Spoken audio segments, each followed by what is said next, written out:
Back in the day, every football icon wore long sleeves. I'm not lying. Many examples include Cristiano Ronaldo with Manchester United, Johan Cruyff with the Netherlands, and Paolo Maldini with AC Milan. But fast forward to today, we rarely see anyone wearing them. So, what actually happened to wearing long sleeve shirts? Do people just not like the idea of them anymore? Well, I think it's just more complicated than that. In today's video, we'll uncover the truth. We will also take a look into this question. Could they make a comeback into today's game? Let's get right into it.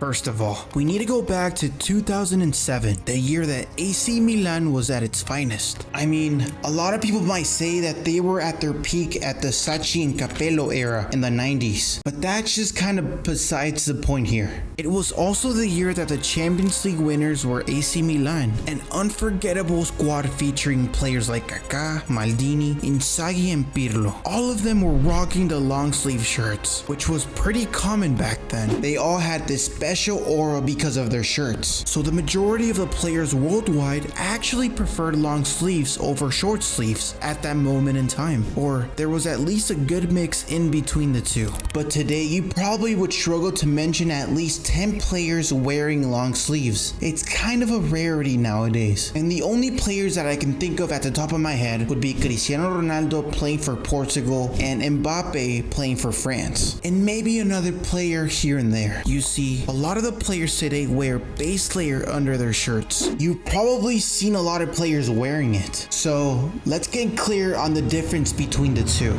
Here's a picture of a player wearing a base layer under their shirt. So bad, so shitty looking, right? And here's a player wearing a long sleeve shirt. So majestic, so demure. Wouldn't you agree? So now that you've seen both, you must agree the base layers look ridiculous, right? I hope you guys agree, because if you guys don't, then this video is just pointless. Anyway, back to the point. There's multiple reasons why the whole football world switched over to the ugly base layers. The biggest and most obvious reason is the reduced cost in production and all of that money stuff. In other words, with base layers, the clubs and their sponsors simply make more money because of higher profits. So with this, the billionaires make more money by doing so. And on top of that, for some weird reason, football shirts have become even more expensive when they've become cheaper to produce. In fact, a football shirt costing me and you $100 only costs $10 to make. So the profit margin is so huge when it comes to these shirts. And by the way, these prices weren't a thing 20 years ago. So if you had to time travel 20 years into the past and ask a football fan, a real football fan, they would not believe you. And this is a prime example of football slowly becoming nothing else but a huge business. The sport that started for the people is now turning into the sport for their multi-billion-dollar businesses. Now, on to the second reason. It hurts for me to say this, but there's actually some benefit for the players as well.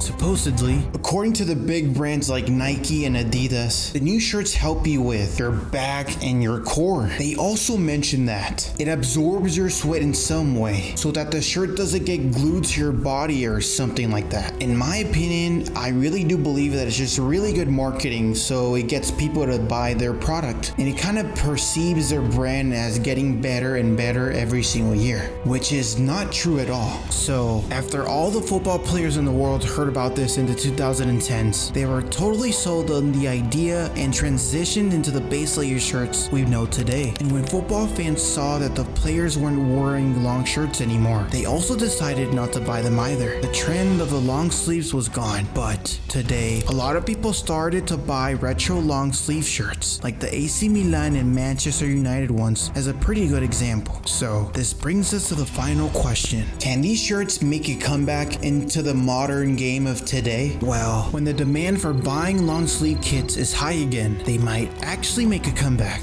So more profits for the multi-billion-dollar companies. If that's the case, then there's in fact some hope for the return, and some players actually wear them once in a while in this day and age. Mbappe, Ronaldo, Bellingham, Leroy Sané, Anthony, and Ousmane Dembele have all rocked long sleeve shirts this season. All 5 out of 6 of the names above have actually performed well this season, so there is a pattern here. But on a more serious note, let's pray long sleeves make a comeback, not only because of the looks of the shirt, but because of the fans. And as I said, with the demand of fans wanting them back, there's actually a chance of getting them back, because making long sleeve versions of shirts would be a success, unlike 10 years ago. And to be fair, you can actually find long sleeve versions of the Real Madrid kits, Arsenal kits, and Bayern kits, I believe. So does that mean that they're back? No, not exactly. Not yet, at least. But by the looks of it, Adidas has started taking a pretty big step in bringing long sleeve shirts back into the mainstream, leveraging the rich history and strong association with the culture of football. The brand's new approach to reintroducing long sleeve shirts focuses on these several key strategies, and the last one is the most important one, so you better not miss it.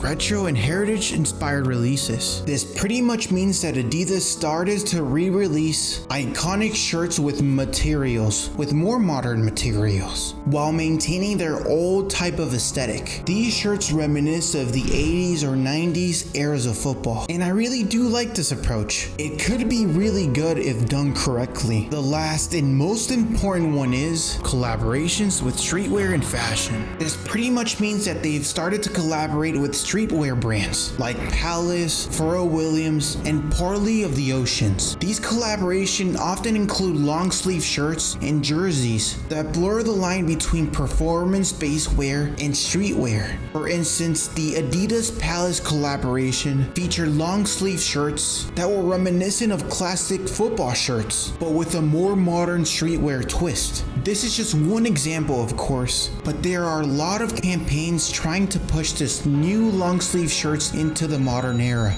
Now, with all of these